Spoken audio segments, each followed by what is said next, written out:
lacked the votes. Both Democrats and Republicans voted against that bill.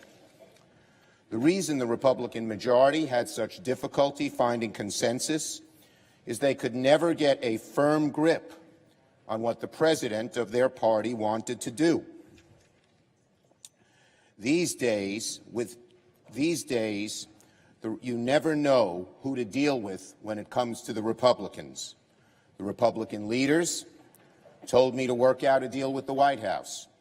The White House said work it out with Republican leaders on the Hill. Separately, President Trump turned away from not one, but two bipartisan compromises. Each would have averted this shutdown. Each would have led to a deal on the budget and health care and disaster aid and things like opioids and veterans and pensions and on immigration. My recent offer to the president was a generous one. I put his signature campaign issue on the table in exchange for DACA, and still he turned away. President Trump's unwillingness to compromise caused the Trump shutdown and brought us to this moment. The facts are well known. Now I wish to update the Senate on where things stand after this weekend. Since our meeting in the Oval Office on Friday, the President and I have not spoken, and the White House refused to engage in negotiations over the weekend. The great deal-making President sat on the sidelines. Despite and because of this frustration, I've been having conversations with the Republican leader over the weekend about a path forward. After several discussions, offers, counteroffers, the Republican leader and I have come to an arrangement. We will vote today to reopen the government, to continue negotiating a global agreement, with the commitment that, if an agreement isn't reached by February the 8th, the Senate will immediately proceed to consideration of legislation dealing with DACA. The process will be neutral and fair to all sides. We expect that a bipartisan bill on DACA will receive fair consideration and an up or down vote on the floor. Now, it's a shame, Mr. President, that the American people and the Senate have had to endure such hand-wringing, finger-pointing stridency to secure a guarantee that we will finally move to address this urgent issue. It is something the majority could have avoided entirely, a concern the President could have obviated if he were only willing to take yes for an answer. While this procedure will not satisfy everyone on both sides, it's a way forward. I'm confident that we can get the 60 votes in the Senate for a DACA bill. And now there is a real pathway to get a bill on the floor and through the Senate. It is a good solution, and I will vote for it. I'm incredibly grateful to the bipartisan group that has come together in recent days to renew the immigration debate with a sense of urgency. There you are. I believe that this group has the potential to return the Senate to the kind of place it should be on the issue of immigration, a place for bipartisanship, a place for action, a place for achievement. The bipartisan group, in a very fine way, filled the glaring absence of the President in these talks. I expect the Majority Leader to fulfill his commitment to the Senate, to me and to the bipartisan group, and abide by this agreement. If he does not, of course, and I expect he will have breached the trust of not only the Democratic senators, but members of his own party as well. Through these complicated and lengthy negotiations, Democrats have always sought to be reasonable, to act in good faith, and get something real done. Despite all of our entreaties, the President was obstinate. Despite bipartisan support for DACA, the Republican majority dithered. The Senate has muddled along for too long, content to delay action on our most pressing challenges until the very last moment. That ends today. The Republican majority now has 17 days to prevent the Dreamers from being deported. Mr. President, we have a way to address the fate of the Dreamers, starting right now, instead of waiting until March, with the minority and the moderate middle empowered to bring a bill to the floor instead of being held by the most strident anti-immigration voices in the Republican caucus. And we, on our side of the aisle, will continue to fight as strongly as we can for the Dreamers in the weeks ahead. I say to all Americans, urge your senators to vote yes on the bipartisan compromise when it comes forward. Write, tweet, email, phone, visit, do everything you can so we can finally pass this bill. In a few hours, the government will reopen. We have a lot to do. The issue of the Dreamers demands resolution. A budget must be written. Health care has to be addressed. Relief provided to disaster-stricken parts of our country. Pensions and opioids, veterans, child care, all have to be taken care of. The Trump shutdown will soon end, but the work must go on, and it will. Thank you, and I yield the floor. Go ahead. Go. Mr. President. The Majority Leader. I want to thank the Democratic leader for his comments and his indication that he intends to support the measure before us. I think if we've learned anything, during this process, it's that a strategy to shut down the government over the issue of illegal immigration is something the American people didn't understand and would not have understood in the future. So I'm glad we've gotten past that, and we have a chance now to get back to work. And therefore, Mr. President, I ask unanimous consent that the mandatory quorum call be waived. Is there objection? Without objection. The clerk will report the motion to invoke cloture. Cloture motion. We, the undersigned senators, in accordance with the provisions of Rule 22 of the Standing Rules of the Senate, do hereby move to bring to a close debate on the motion to concur with a further amendment in the House amendment to the Senate amendment to H.R. 195, signed by 17 senators. By unanimous consent, the mandatory quorum call has been waived. The question is it the sense of the Senate that debate on the motion to concur in the House amendment to the Senate amendment to H.R. 195 with a further amendment shall be brought to a close? The yeas and nays are mandatory under the rule. The clerk will call the roll. Mr. President, before we call the roll, I ask unanimous consent that the Democratic whip be allowed to address the chamber for 3 minutes with the gracious approval of the Majority Leader. Is there objection? Without objection. Mr. President, let me thank you very much and thank the Majority Leader for this opportunity.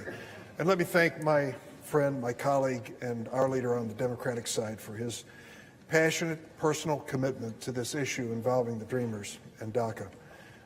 He has been by my side, and I've been inspired by his leadership from the start. And let me thank my colleagues. So many of you cast a vote that was very hard and very difficult because you believed, as I did, that the issue of immigration, the issue of the Dreamers, is the civil rights issue of our time. You stuck your necks out and said, I'm willing to go on record even if it's going to be hard to explain back home, and I will never forget that. The question now is how we move forward. What I have seen here on the floor of the Senate in the last few days is something we have not seen for years. Constructive, bipartisan conversations and dialogue on the floor, not just about this issue, which is obviously front and center, but about the future of this institution and what the Senate will be from this point forward.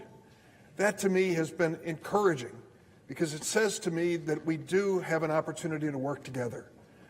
My special thanks to Senator Susan Collins, my friend, and Senator Lisa Murkowski for joining with Jeff Flake and joining with Lindsey Graham and joining with Cory Gardner and others who've been working on this issue for so long to try to make a positive impact on this debate so that we can move forward. I cannot tell my colleagues how many have come up to me from the other side of the aisle and said, we're with you on this issue. We want to help you get this done. Each of them has a little different take on what that means, but I do believe them. And I do believe we have this opportunity to move together. Now comes the test, the real test, as to whether we can get this done, whether we can be the Senate again, whether we can return to a regular order on the floor and constructively have a debate. For some of you, it'll be the first time you've ever seen it. But believe me, it's worth the price of admission, all it took for you to come to the United States Senate. So now we have to stand together. My last word is this. We have gathered the largest bipartisan group of senators to ever commit to moving forward on the DREAM Act and immigration. We have a process. I want to thank Senator McConnell for explicitly saying today it will be a level playing field. It will be open to both sides. We will move to the issue, as you characterized it this morning, of DACA and immigration. Thank you for doing that. I believe that that sets the stage for us to work together. For the first time in 5 years, we will have a debate on the floor of the Senate on the DREAM Act and immigration. To all the dreamers who are watching today, don't give up. I know that your lives are hanging in the balance on what we do here on Capitol Hill and with the White House. 3 weeks from now, I hope to be joining you in celebrating the passage with you and your families and your communities of a measure which will strengthen America and give you an opportunity to be part of our future. Mr. President, I yield. The clerk will call the roll. Mr. Alexander. Aye. Ms. Baldwin. Mr. Barrasso. Mr. Bennett. Mr. Blumenthal.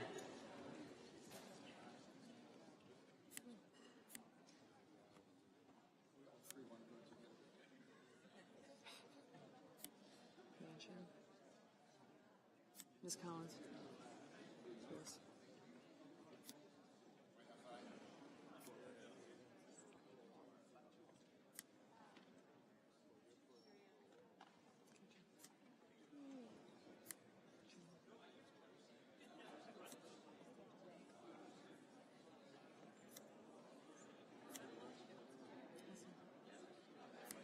Children.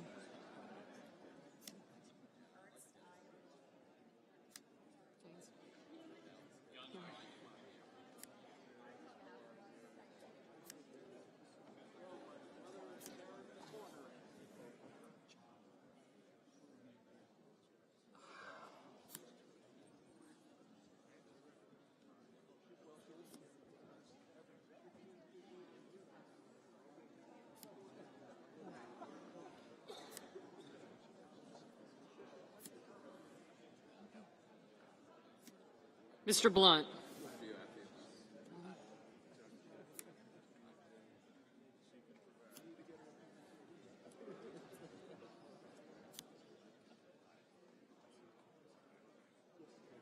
Mr. Cochran.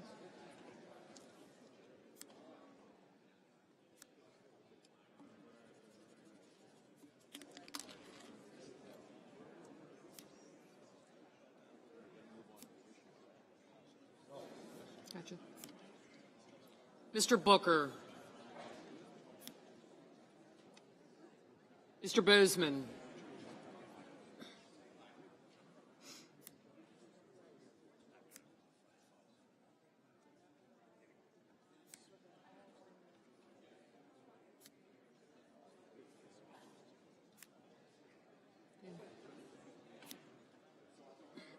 Mr. Brown. Mr. Burr.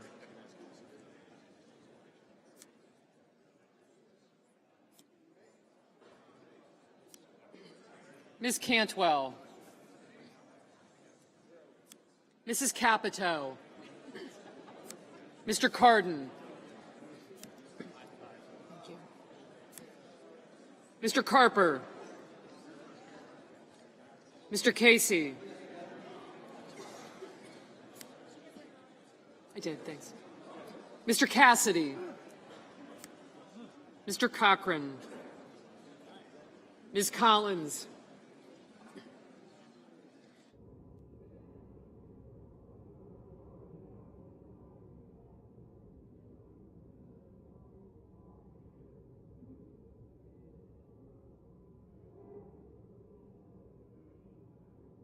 Mr. Coons. Mr. Corker. Tester.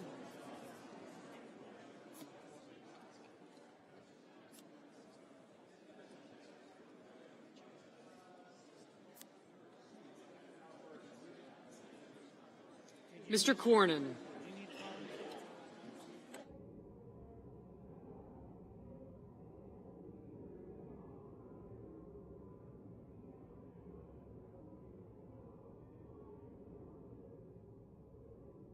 Ms. Cortez Masto.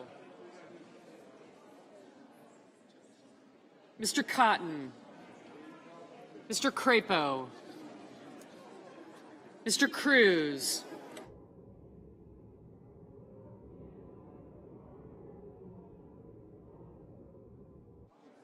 Mr. Daines.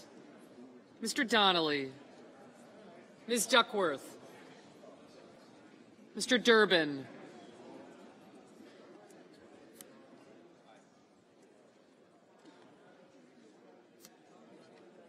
Mr. Enzi.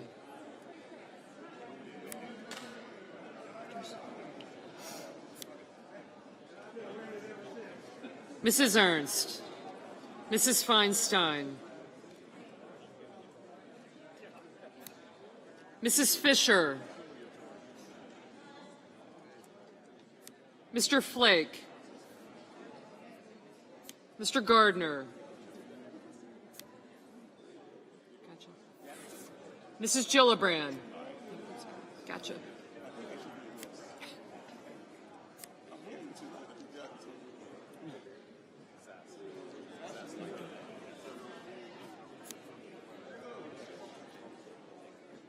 Mr. Graham. Mr. Grassley. Ms. Harris. Ms. Hassan. Mr. Hatch. Mr. Heinrich. Ms. Heitkamp. Mr. Heller. Ms. Hirono. Mr. Hoven. Mr. Inhofe. Mr. Isaacson. Mr. Johnson. Mr. Jones. Thank you. Mr. Kane, Mr. Kennedy, Mr. King.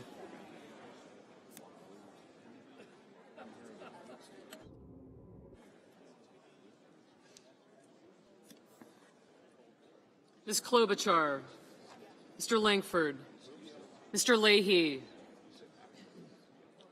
Mr. Lee,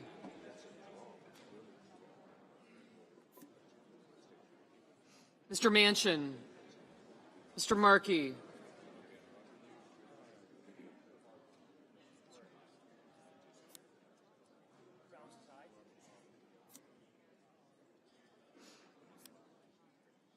Mr. McCain, sir.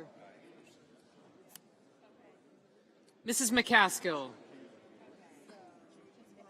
Mr. McConnell, Mr. Menendez, Mr. Merkley, Mr. Moran, Ms. Murkowski, Mr. Murphy, Mrs. Murray, Mr. Nelson, Mr. Paul, Mr. Perdue, Mr. Peters, Mr. Portman, Mr. Reed, Mr. Risch, Mr. Roberts, Mr. Casey, Mr. Leahy, not yet, Mr. Rounds, Mr. Rubio, Mr. Sanders, Mr. Sass, Mr. Schatz, Mr. Schumer,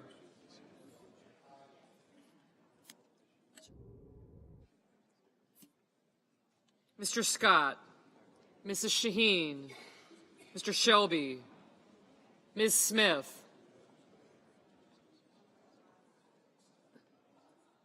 Ms. Stabenow, Mr. Sullivan, Mr. Tester, Mr. Thune, Mr. Tillis, Mr. Toomey, Mr. Udall, Mr. Van Hollen, Mr. Warner, Ms. Warren, Mr. Whitehouse, Mr. Wicker, Mr. Wyden, Mr. Young,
Senators voting in the affirmative: Alexander, Baldwin, Barrasso, Bennett, Blunt, Bozeman, Brown, Cantwell, Capito, Cardin, Carper, Casey, Cassidy, Cochran, Collins, Coons, Cornyn, Cotton, Crapo, Cruz, Daines, Donnelly, Durbin, Enzi, Ernst, Fisher, Flake, Gardner, Graham, Hassan, Hatch, Heinrich, Heitkamp, Heller, Inhofe, Isaacson, Johnson, Jones, Kane, Kennedy, King, Klobuchar, Lankford, Manchin, McCaskill, McConnell, Murkowski, Murray, Nelson, Perdue, Peters, Portman, Reed, Risch, Roberts, Rounds, Rubio, Sass, Schatz, Schumer, Scott, Shaheen, Shelby, Stabenow, Thune, Tillis, Toomey, Udall, Van Hollen, Warner, Whitehouse, Wicker, and Young. Mr. Burr. Aye. Ms. Duckworth. Ms. Duckworth, aye. Ms. Smith, aye. Mr. Grassley, aye. Mr. Hoeven, aye. Senators voting in the negative: Blumenthal, Cortez Masto, Feinstein, Gillibrand, Harris, Hirono, Leahy, Lee, Menendez, Merkley, Murphy, Paul, Sanders, Tester, and Warren.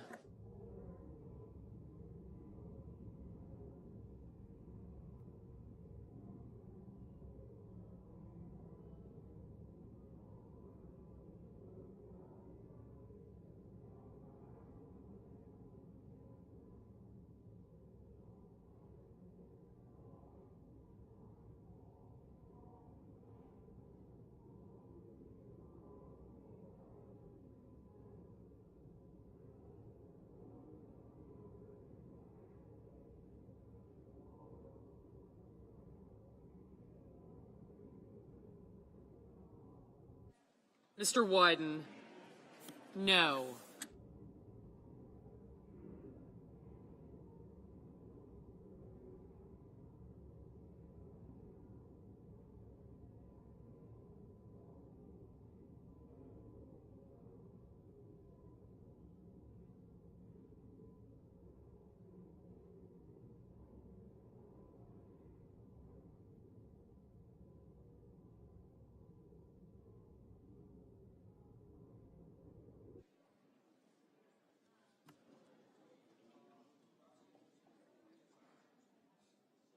Mr. Booker, no.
Mr. Markey, no.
Mr. Moran. Aye.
Mr. Sullivan. Aye.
Are there any senators in the chamber wishing to vote or wishing to change their vote?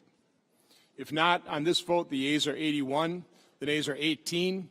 3/5 of the senators duly chosen and sworn having voted in the affirmative, the motion is agreed to. Cloture having been invoked, the motion to refer falls.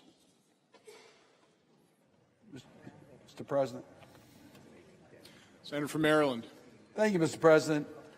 First, let me tell you how pleased I am, the people of Maryland, that we are now in the process of ending this government shutdown. The government shutdown does not benefit anyone. It certainly doesn't benefit the federal workers who live in Maryland and the federal workers around the nation. The uncertainty that a shutdown brings, those that are exempted are asked to work without knowing when they would get a paycheck. Those that are on furlough don't know whether they'll ever get a paycheck or not. It's not in the interests of our federal workforce. It's certainly not in the interest of federal contractors who depend upon contracts that have been put on suspension. It's not in the interest of the public who depend upon governmental services, and it ends up costing taxpayers more money. So, Mr. President, I'm pleased to see that we're on path to end this shutdown, to get government back up and a path forward.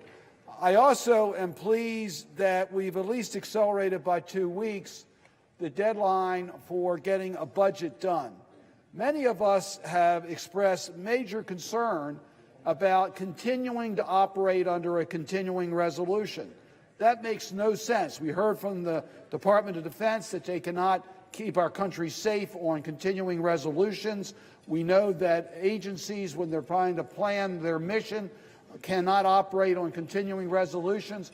For the public, continuing resolutions state that we're going to operate on last year's budget. It doesn't reflect this year's. It doesn't reflect this year's priorities, and that's what we should be doing every year. So, in this case, the Republicans control the House, the Senate, and the White House. We would think that a budget could have been done by October 1, which is when the fiscal year began, October 1 of last year. We're now approaching 4 months under the FY18 budget, and we still don't have a budget. So one of the parts that I am pleased about as we move forward, we've had real, I think, positive discussions that by the February the 8th date, it's realistic to expect that we're going to be able to enact budget numbers so that the Appropriations Committee can recommend to the full chamber and we can pass appropriation bills or a cromnibus or an omnibus that will allow our agencies to have full year appropriations, or I should say the remainder of this year's appropriations. And I certainly hope that will include FY19. That would certainly be the best, and that it will be balanced between the needs of the Department of Defense and the non-defense agencies. We have critical functions that require to have a full year of appropriations for, including our national defense, Department of Defense, our State Department, the Department of Health, and the work that's done in National Institutes of Health, Food Safety, and the Federal Drug Administration, the ability of the Social Security Administration to deliver checks to our seniors and to take care of our health care needs. All that requires that we have the predictability of a budget. So I'm pleased that we were able, during this debate, I wasn't pleased we had a shutdown, but I'm pleased that during this debate we had great discussions among Democrats and Republicans that we are committed to bringing out a budget by February the 8th so that we can give that type of predictability to the people of this country. That was one of the principal frustrations that many of us didn't want to go for another continuing resolution without knowing how we're going to deal with the budget. There are some special needs that we've had particular attention to that we really also need to get done by no later than February the 8th. One of that is the opioid funding. Opioid funding, clearly, it's in our national interest to recognize that we have a national crisis. Every community in the country is suffering from the opioid crisis, and we need to make sure that we give the wherewithal for the federal government to be a strong partner in dealing with this crisis. Many of my colleagues have talked about disaster relief. We certainly need to give help to the communities of Texas and Florida, the Puerto Rico, the wildfires of West. We know that we got to get that done now. We can't wait another month. Let us make sure that by no later than February the 8th, we've also dealt with that issue. I'm pleased in the legislation that we're considering now that we will deal with the Children's Health Insurance Program. I wish it was permanent. Rather than putting another deadline on the program, we should try to make this permanent. It's been bipartisan success program in all of our states, and the Children's Health Insurance Program needs further attention for permanency. However, the legislation that we're in the process of passing does not deal with community health centers. We know that most of our children, parents that are using the CHIP program are going to be using health centers. We need to extend the programs for our health centers. There are a lot of extenders out there, Mr. President, we need to act on. Just to mention one, the one that I've been interested in and have authored legislation that deals with the therapy caps. Therapy caps mean that those who have the most serious needs for therapy services, those suffering from stroke, those type of injuries, are not able to get the full services, or at least threatened not able to get the full services because of a therapy cap. We've extended it ever since we put it into law. It should never have been put into law, the caps, but we also need to pay attention to it in this budget debate, and that also needs to be dealt with by February the 8th. My colleagues, we've brought up the serious pension issues that affect the workers in this country. That needs to be addressed. So there's reason to say that I'm pleased that the government's back up, or will be back up shortly, but we really need to negotiate and not operate under continuing resolutions. I think the amount of spotlight that's been put on these issues, we have a much better chance to get to these budget issues resolved through appropriations or a cromnibus or an omnibus rather than another continuing resolution. And then, Mr. President, there is the issue of the Dreamers that I have talked about numerous times on the floor of the United States Senate. The Dreamer issue is urgent. It's urgent. Many Dreamers' lives have already been affected, and their lives have been changed as a result of President Trump's announcement last September, putting a 6-month time limit on when the Dreamers would be subject to deportation. That deadline occurs early March, but in the meantime, those that are up for renewal status, there's been uncertainty as to whether they will be able to continue to reside here in America, that they'll be able to continue to have a driver's license or work. They feel like they have, and they do have, a date on the back of their body saying that they expire on a particular date. That anxiety needs to end. It should never have been started under President Trump's edict in September, but we need to respond to that in an urgent way. So I was very pleased that we have a commitment from the majority leader that by no later than February the 8th, if we have not passed the bipartisan DACA protection, Dreamer protection bill, that we will have that bill on the floor of the United States Senate in a manner in which the majority that the Senate can speak. And I'm very confident that the compromise that have been negotiated with Senator Graham and Senator Durbin, we will be able to pass that bill that would protect the Dreamers. Yes, it does. What it does is it allows the Dreamer status to maintain and puts them in a pathway so they can have permanent citizenship here in the United States, and they know that their future is America. After all, it's the only country that most know. So that is certainly a very encouraging sign. I was also very pleased to hear in the negotiations that took place that legislation would also provide the protection for those that are here in temporary protective status. President Trump, in some of the cases, has extended dates and said this is the last extension that could expire within the next 18 months. In some cases, he's deferred making that decision for some countries. What we know about those in temporary protective status, they're very similar to the Dreamers. That many know no country but the United States as their home, and it's important that we protect their status here in the United States and provide them a pathway for permanency and citizenship here in the United States. They are part of America, and they are part of our economy. In the meantime, Mr. President, I would hope that there would be a consensus here and support from the White House that the enforcement procedures that are being used against the immigrant community is mindful of the efforts being made here to provide them a permanent status, and that the priorities on enforcement that we've heard mentioned many times, which quite frankly are very confusing to the immigrant community, that those priorities would not aim at those that are going to be protected under the legislation that we will be considering in the next few weeks. So, Mr. President, we all are pleased that we are now able to move forward to keep government open, that we have a commitment to deal with the budget of our country by February the 8th and the Dreamer issue by that date, that we've made real progress. As Senator Durbin observed, and I must tell you, I think each of us did also, that during this very difficult time, the conversations that we've had among our colleagues on both sides of the aisle have been very encouraging. I think the members of this body want to return to the great traditions of the United States Senate, where we listen to each other, where we work together, where we compromise, and we're able to come to successful completion of our work. Too much work virtually no work has been done, but too much is on the table right now that needs to get finished.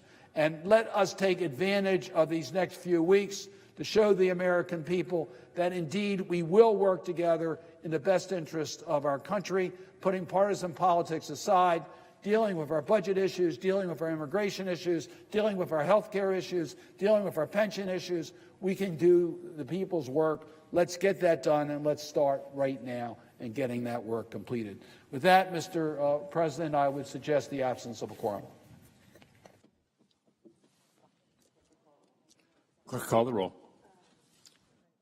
Mr. Alexander.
President.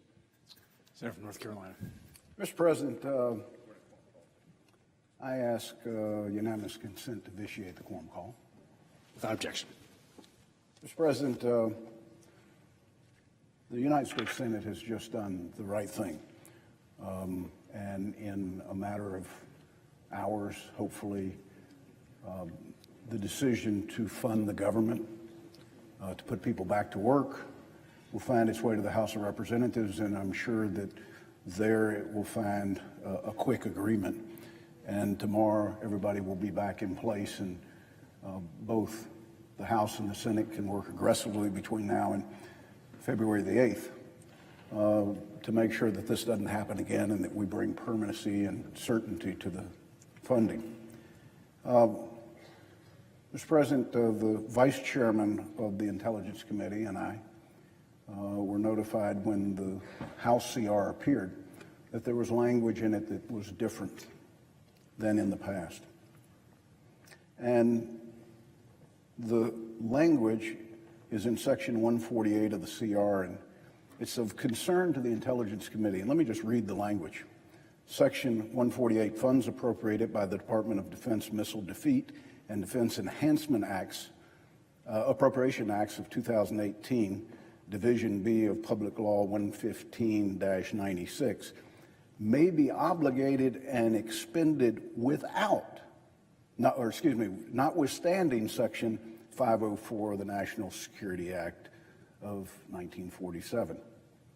Now, the language is troublesome for the committee because it would authorize the intelligence community to spend funds notwithstanding the law that requires prior authorization by the Senate Intelligence Committee or by the House Intelligence Committee. Now, the Vice Chairman and I were on the floor, I think, last week, and we had a 65-34 vote to reauthorize the most significant intelligence tool to keep America safe. And in that debate, both Senator Warner and myself said to our opposition that we would do everything within the committee's power to make sure that we did aggressive, real-time oversight over the entire intelligence community. Sometimes that means that when we see that there might be something we're uncomfortable with, we alter the ability to access funds. In congressional terms, we call that fencing off money. But we utilize the tools as an authorizer to affect what, in fact, individuals within the intelligence community can choose to do. Now, when you take away Section 504, authorities that the committees have, for the next 3 weeks, we will have an inability to exercise, in our estimation, the tools that we might need to keep our commitment to 34 individuals that still voted against us, but more importantly to the American people, that we would do everything to make sure that our intelligence communities acted in a way that those educated and elected in this body saw fit. So, as a result, this language could erode the powers of the authorizing committee. Effectively, the intelligence community could expend funds as it sees fit without authorization bill in place and with no statutory direction indicating that an authorization bill for 2018 is forthcoming. Let me just say to my colleagues that a situation like this is untenable. We've worked with our colleagues in HPSI to develop language to change this.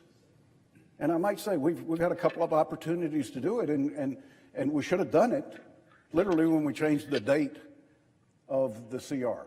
When we changed the date from the original date to the 8th of February, the 16th I think was the original, we should have inserted this new language.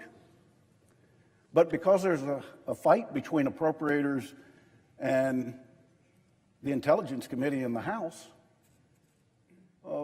we weren't able to do that.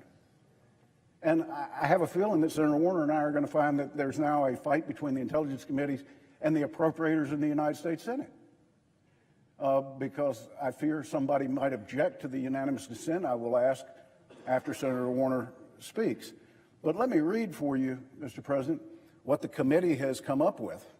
And this is bicameral. The House Senate, Select Committee on Intelligence is in agreement that in Section 148, it would say funds appropriated by the Defense Missile Defeat and Defense Enhancement Act, Appropriation Act of 2018, Division of Public Law 11596, for intelligence or intelligence-related activities are deemed specifically authorized by Congress for the purposes of Section 504 of the National Security Act of 1947, 50 U.S. Code 414, during fiscal year 2018 until the enactment of the Intelligence Authorization Act for fiscal year 2018. Vice Chairman's a lawyer. I'm not. I really rely on the legal counsel that we have within the committee to interpret U.S. law. It really doesn't take a law degree to understand that there's a huge difference between ignoring Section 504, notwithstanding, or applying Section 504, which our change makes. So this isn't really a misinterpretation. This is a question of whether you want to take Section 504 of the National Security Act of 1947, 50 U.S. Code 414, and continue to let it apply, or whether you're going to provide the intelligence community a waiver that exempts them from having to adhere to part of U.S. code. And the reason that I wanted the opportunity to speak before we ask unanimous consent was I want my colleagues to understand we take our oversight role extremely serious. We want every tool in our basket that we can to give the American people the assurance that we know exactly what's going on and that we are at least in agreement that they proceed forward, not that they have a free rein only because they've been appropriated a pot of money because an executive request was made. It would be no different under the Obama administration or under the Trump administration. And I would encourage my colleagues not to object to it when I ask for the unanimous consent, because that's what we're here for. With that, I would yield to the Vice Chairman. Mr. President. Senator from Virginia. Mr. President, I want to echo a number of the comments that my friend, the Chairman, the Senator from North Carolina made. 10 days ago, we asked for reauthorization of Section 702, and I came to this floor and advocated that this was a critically important tool. That part of the reforms of that legislation would even give us more insight into how that tool was used. But we said at that point, not only to those members who didn't agree with us on that, but to all of the members, and for that matter, the American people, that the Intelligence Committee will continue its vigorous oversight of that program and other programs. Being on the Intelligence Committee, at least until recently, has not been necessarily all that high attention and profile. We spend hundreds and hundreds of hours every month in a SCIF. And one of the things that I find so rewarding about the Intelligence Committee's work is on issue after issue, you couldn't tell who's a Democrat and Republican. We all take extraordinarily serious our oversight responsibilities. If this exemption is granted, you could potentially have an administration, any administration, go off and take on covert activities, for example, with no ability for our committee, which spends the time and has the oversight, to say time out or to say we actually disagree with that policy. So I've been very disturbed about the whole process that arose in the House, how this attempted to get slipped in. I hope, as well as the chairman, that no member would choose to object. And if they do choose to object, I hope they will be able to explain to the American public why they would want to remove the Intelligence Committee's ability to monitor, and then if we make a decision, withdraw funds if we don't agree, and have that ongoing tool that's one of the most key components of our oversight responsibility, why they would want to, in effect, give any administration, for that matter, a blank check. So again, my hope will be that no one will object to this request, that we will continue the policies that existed for as long as I've been on the committee, and that those of us on that committee will continue to take the responsibility of oversight very, very seriously, and will continue to do it in a bipartisan way. With that, I'll yield back to the chairman. I thank the vice chairman of the committee. Mr. President, there are over 30-plus professional staffers that staff both sides of the Intelligence Committee. On each side, there's a staffer designated for each of the intelligence agencies in this country. And I would dare say today that they know their particular portfolio of intelligence agencies as well as the employees that work inside that agency. They're experts. They're tasked with that degree of knowledge. And layered on top of that are 15 members of the United States Senate that the leadership on both sides have asked to spend countless hours behind closed doors, as the vice chairman said, typically in a bipartisan fashion, to provide for every member and for the American people our certification that we agree with what the intelligence community is doing, that it lives within the letter of the law, that there is some congressional oversight on a constant basis in real time, assuring members and the American people of that accuracy.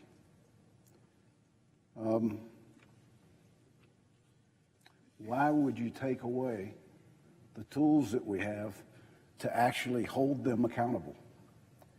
And I know that appropriators believe that this hinders their ability to spend money when we're in a continuing resolution period because of Section 504. I'm not sure that I interpret it the same way that they do. Just because an executive branch has asked for a pot of money, I've never considered that the committee couldn't go in because of a vehement disagreement with the way some of it's being spent and alter that. That altering means that on the part of 15 members, we have a hesitancy as to how it's being done. Neuter the committee, you neuter our oversight. So at this time, I would ask unanimous consent that the Burr Amendment to the amendment number 1917, which is at the desk, be considered and agreed to. Is there objection? Mr. President, Senator from Mississippi. I object. Objection is heard. Mr. President, it's my hope that we will come to our senses at some point in this process, and that this waiver to U.S. code will in fact not be in place. But I will assure on behalf of the Vice Chairman and myself to all our members, we will do the best to our ability, given the limitation that's placed on us, to hold the intelligence community accountable for everything that they do, and that we will be much more active in the future relative to the appropriations that find their way there, if in fact they're not going to provide us the tools to manage in a constructive way those things that the agencies choose to carry out. If I didn't have the number of individuals in members and in staff that are experts, I probably wouldn't be as confident. But these folks take it extremely serious because we know what's at stake. The trust that we have with our members and the trust we have with the American people. So with that, Mr. Chairman, I politely yield back, but with great disappointment.